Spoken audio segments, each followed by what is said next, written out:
Good afternoon all of you. तो student, आज फिर हम राजनीति विज्ञान और इतिहास का एक महत्वपूर्ण टॉपिक जो अधिकतर एग्जाम में आता है। बहुत सारे गवर्नर जनरल और वायसराय ऐसे हुए हैं जिनसे जुड़ी हुई बहुत महत्वपूर्ण घटनाएं हैं, जिनके बहुत सारे महत्वपूर्ण कार्य हैं। आज की क्लास में हम उन कार्यों को और उन महत्वपूर्ण घटनाओं को पढ़ेंगे।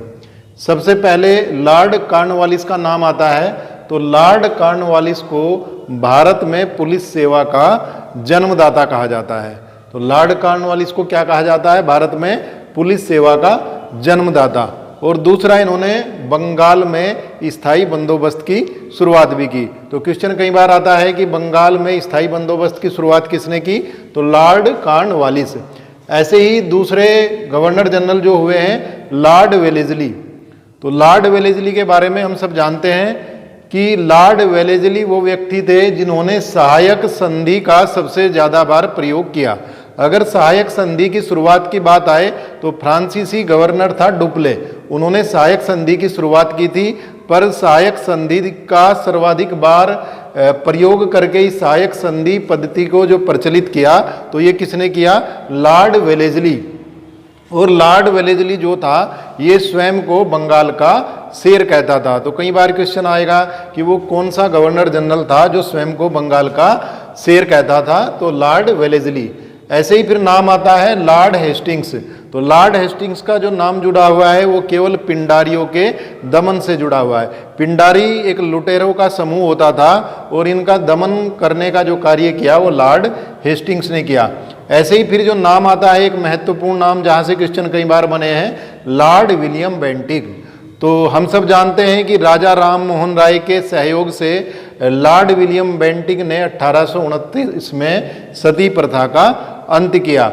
ऐसे ही आप देखेंगे ठगी प्रथा को जो समाप्त किया वो भी लॉर्ड विलियम बेंटिक ने किया और कर्नल स्लीमैन की सहायता से किया। तो ये दो महत्वपूर्ण फैक्ट जो है लॉर्ड विलियम बेंटिक से जुड़े हुए हैं। इसके बाद चार्ल्स मैटकोप का नाम आता है और चार्ल्स मैटकोप को भारतीय प्रेस का मुक्तिदाता कहा जाता है, क्योंकि इन्होंने भारतीय प्रेस पर बहुत सारे जो बाउंडेशन थे वो लगे हुए थे उनको हटाया, तो इसलिए इनको भारतीय प्रेस का मुक्तिदाता कहा जाता है। इसके बाद नाम आता है लॉर्ड एलनबरो।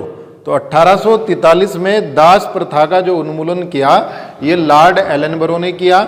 और हम देखते हैं कि जो रविवार की छुट्टी होती है, इस रविवार की छुट्टी की शुरुआत भी 1843 से हुई, ये भी लॉर्ड एलनबरो के काल से हुई।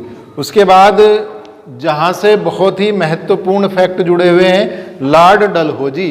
तो लॉर्ड डलहौजी का जो नाम है वो एक तो हम सब जानते हैं व्यपगत का सिद्धांत यानी डॉक्ट्रिन ऑफ लेस, जिसको हम राज्य हड़प नीति भी कहते हैं डलहौजी की, तो उससे भी लॉर्ड डलहौजी का नाम जुड़ा हुआ है। दूसरा, जो हमारा भारत का कोहिनूर हीरा जो आज ब्रिटेन में है, उस कोहिनूर हीरे को भी महाराजा दिलीप सिंह से लेकर महारानी विक्टोरिया को जो भेजा था वो लॉर्ड डलहौजी ने ही भेजा था। इसके बाद भारतीय शिक्षा का मैग्ना कार्टा जिसको कहा जाता है 1854 का वुड डिस्पैच। तो ये वुड डिस्पैच भी जो है लॉर्ड डलहौजी के काल में ही आया। भारत में रेलवे का जो जनक कहा जाता है वो भी लॉर्ड डलहौजी को कहा जाता है, क्योंकि 16 अप्रैल 1853 को बम्बई से ठाणे के बीच पहली रेल चली थी। उसके बाद भारत में पहली बार डाक टिकट का जो प्रचलन हुआ वो भी डलहौजी के कार्यकाल में हुआ। भारत में पहली बार सार्वजनिक निर्माण विभाग यानी जिसको हम PWD कह सकते हैं, इस सार्वजनिक निर्माण विभाग की स्थापना भी जो है लॉर्ड डलहौजी के काल में हुई। उसके बाद 1853 में कलकत्ता से आगरा के बीच पहली बार बिजली से संचालित जो है तार सेवा की शुरुआत हुई, ये भी लॉर्ड डलहौजी का कार्यकाल ही था उस समय।